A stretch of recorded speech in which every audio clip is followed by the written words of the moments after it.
hardest part. Not to say the rest of this isn't hard. That back sled with all that weight on there, 440 pounds. You talk about the pain yesterday in test number 2. I mean, Chase said it earlier with the men. It's like flipping that thing onto the ground and adding more weight on that. Not easy. These women are superheroes. I can't express enough how hard this is after just 3 other tests the day before this. Your fatigue is hot. Kazan threw 38 of the 47 total scored repetitions. She's got 9 to go, making that 8 to go now on this final set.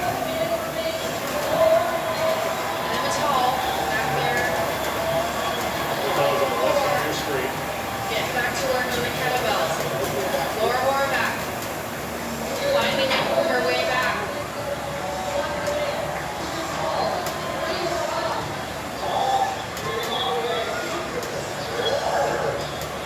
Ball has half of her set remaining. Okay, 6 left. Kazan. Now is for finishing up this set. Here's a lower Horvath. Horvath on the right side of that box, left side of your screen. As Alice Kazan is now done and smartly is listening right on the 7 to drop it down and run it over. Now Kazan is onto the sled. Emma Tall is just about done with her final set. Kazan immediately comes off the sled. She's not only sweaty, but she poured that water down her spine. I don't think she's completely dry. She did slip. You know, if they're using their trap muscles, they're using their calf muscles, they're using their biceps and triceps to push that sled. Emma Tall is on the right. Kazan is on the left. They're about dead even. Here's what you want to do, Sean. You want to stay low to the ground. You want to keep your hips parallel to the floor, and you want to just keep moving your feet. They do not want to go. Trust me. Your calves are burning at this point. Your quads are blowing up. But you just got to keep it moving. Kazan finally started pushing it, so it's going to be Emma Tall who's going to get in, and Emma Tall will take the alpaca. She just kept her feet moving. She stayed low to the ground. Slipping, she lost a shoe. The shoes matter. I mean, Noble with the missing cleats. I'm surprised to see them more here. Kazan down with one shoe. She's going to try, and that's going to ditch the other one. Laura Horvath is trying to catch Kazan. Horvath is on the right. Kazan now ditching the sock. And Laura Horvath is looking to wrap up the second place finish in this test. Comes over to Kazan's legs and says, "You've got to put your shoes back on, my dear." Holy smokes. Horvath is in. That'll be a second place finish for her. Remember, she was only out of the top 3 by 23 points with Horvath. 16:36.18 seconds, and now a minute and change before we hit the time gap. Here comes the leader. Here comes Emma Lawson. Alexis has, what do you think, maybe 3 more feet to get to the blue line. Just the front of the sled needs to touch the blue line, Sean. But, oh my goodness, she doesn't even have her second shoe on yet. Well, the 2 feet that matter are the ones that she's dealing with right now. She's got to get her shoes back on. Here come Emma Lawson and Alexis Raptis. Raptis is in that white jersey, the leader's jersey. And now Kazan. Her shoes are not on, Sean. They're literally, toes are in the shoes. Oh my goodness. She is going to save it. Now here comes Emma Lawson ahead of Alexis Raptis. Lawson is done. That's big for her. And Alexis Raptis, who has yet to finish outside the top 5, is going to finish 5th. Beautiful finish. Wow, Sean, she is going to have 4 top 5 finishes here after this test. That is so impressive. Raptis looking like she's going to hang on to that leader's jersey. Emma Tull is going to take the test. Laura Horvath's going to move up the overall standings. Alice Kazan dealt with a shoe problem. She's still going to take third place. Alexis Radcliffe started this as a teenager. Her first games appearance was in the teen division. The very first year it started, 2015. Well, it's a wild second and final heat. Emma Tull is going to win her first test of her career. Her prior best finish was third place in event 1 in 2021. But Alice Kazan not only had to deal with all the equipment out there, but 2 shoes as well at the end. But a great finish at the finish of this test. Laura Horvath out early, but then she soon had some company. She did. She wasn't early. I like seeing that. But then Kazan came striking back, caught up on those Vegas rope climbs.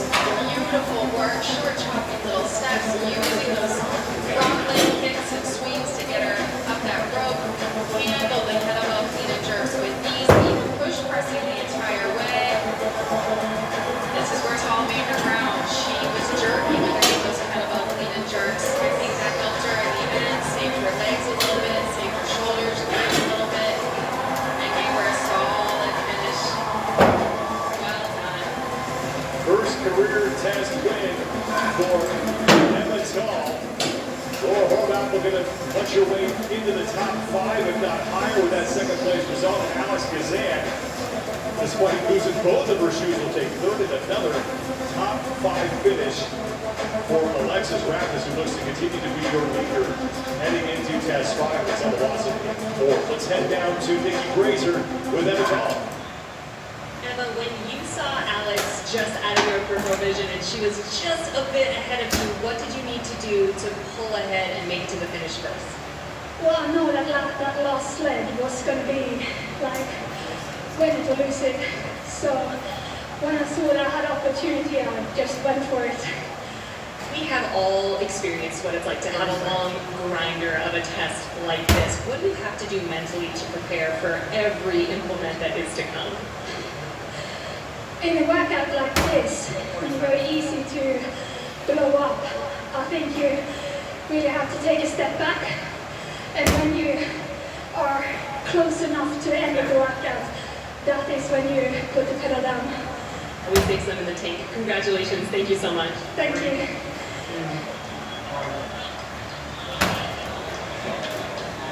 First career test win for Emma Tull. And we're going to put the overall leaderboard in a blender and see what comes out after that test.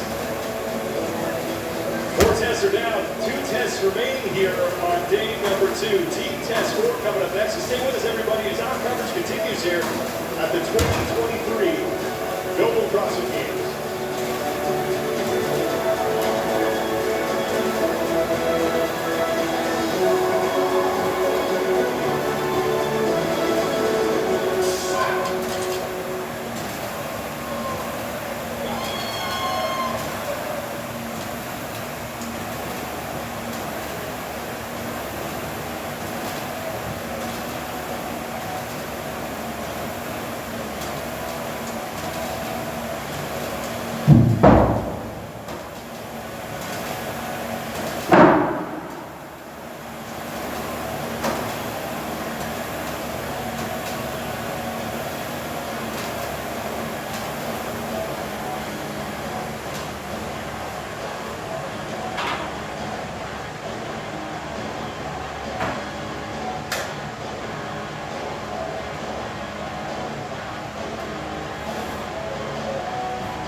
Seconds, Tim.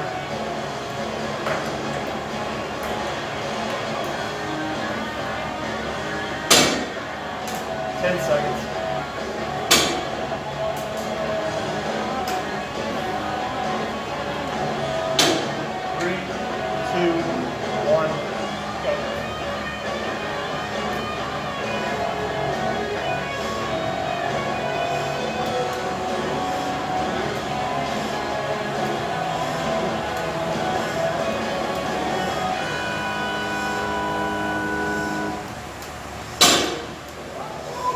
18:23 to run 3 miles. Yeah, this is a little bit more. As a 5K, we are off.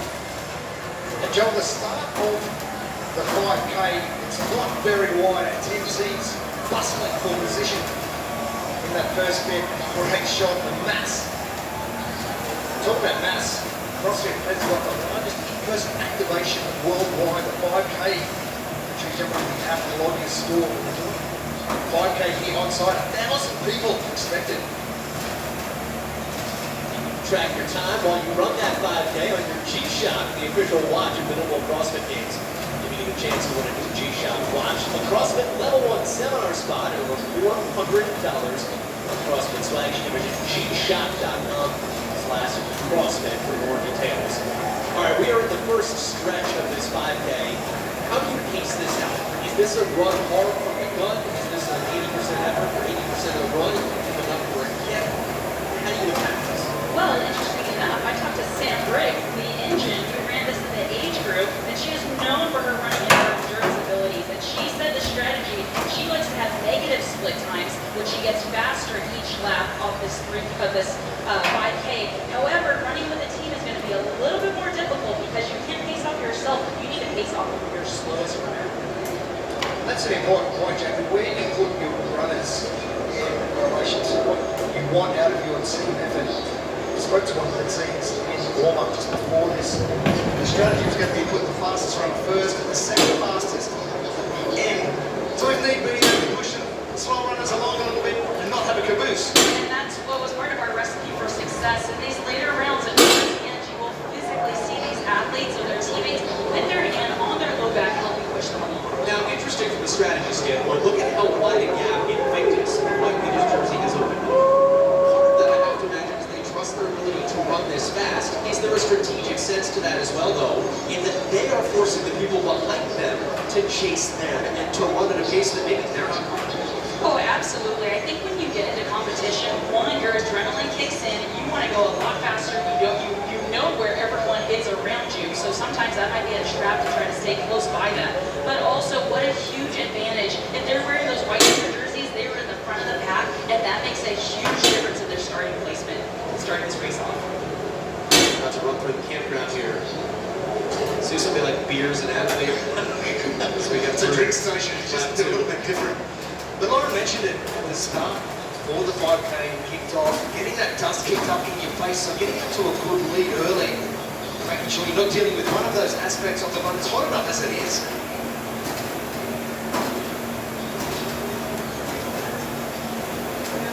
We have 3-lap breaks. So just a smidgen over a mile from that. Past the 3-minute mark.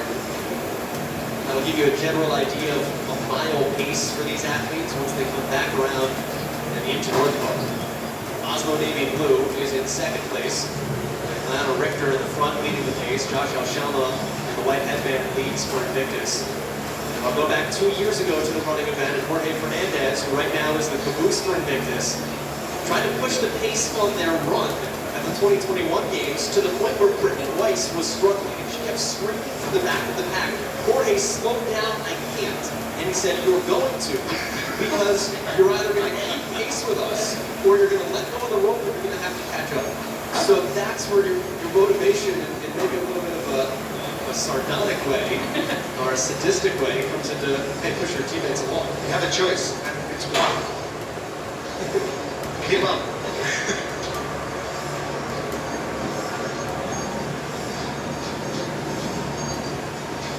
As Jeremy mentioned, there is a community 5K throughout the CrossFit community today that you can participate in at home as well. Today's global 5K day. We are celebrating with a VIP 5K. So hit that 5K today. It's the most appropriate workout of all time on CrossFit Programming's main site. 113 times. You can enter your benchmark score in the CrossFit app as well. Sit down to Lawrence with you. Yeah, the ropers have just all come past me, and it's Trondheim that are flanking CrossFit Invictus up front. They've closed that gap. They probably had about 45 meters.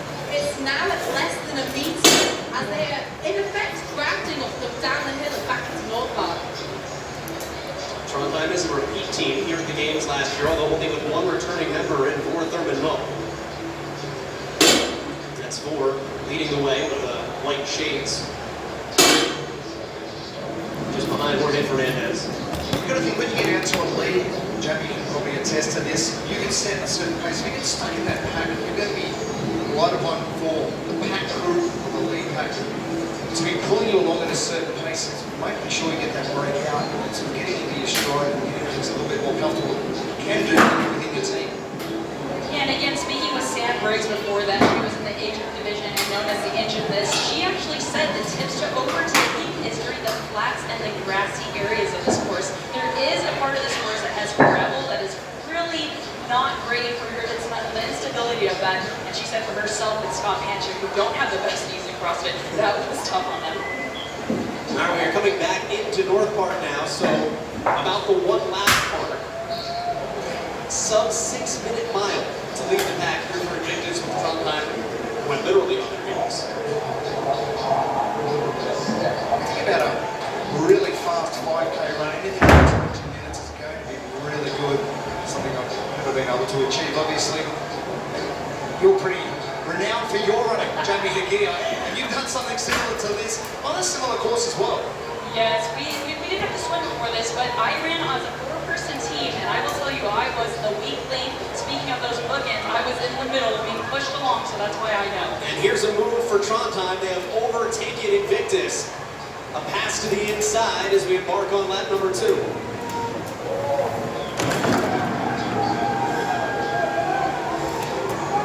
Look at Torian.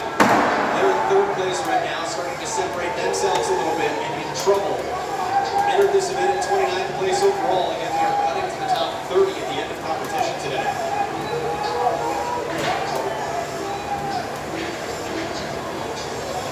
Jeremy, this is a big event for Torian because we thought the test this morning was going to be a big test, and the weight totals didn't necessarily stack up to what Torian's capable of, so this is a bounce back event for a test. Well, big time. And coming in as the #1 Oceania contender into this, we expected them to be in a bit of a higher position than what they are. Expected to be a lot higher coming up as East National proven. They've just run past us in our commentary position and not probably sitting where they want to. I was able to speak with Adrian Nisler right before this test, and she did say that this is the one that is going to be a tough one for them as a whole this weekend, but if they make it past this, they are excited for every other test coming up after this. Teams starting to separate themselves quite a bit now, where leads are turning into isolated pictures.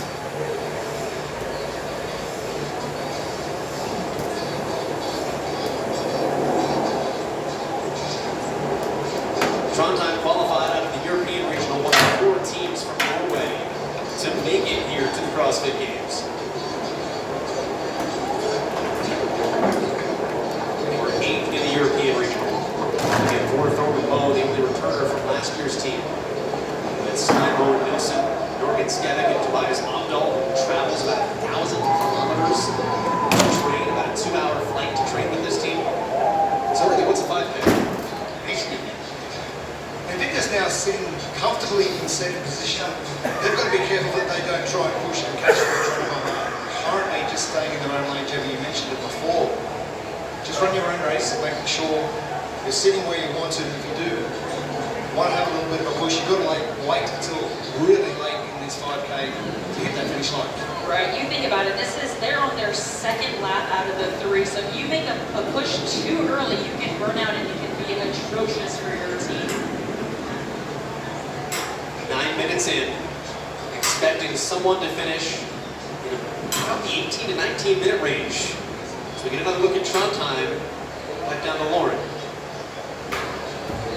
I was chatting to Trondheim when they were in their training camp in Rockford earlier this week, and actually Jorgen Skevik tore his hamstring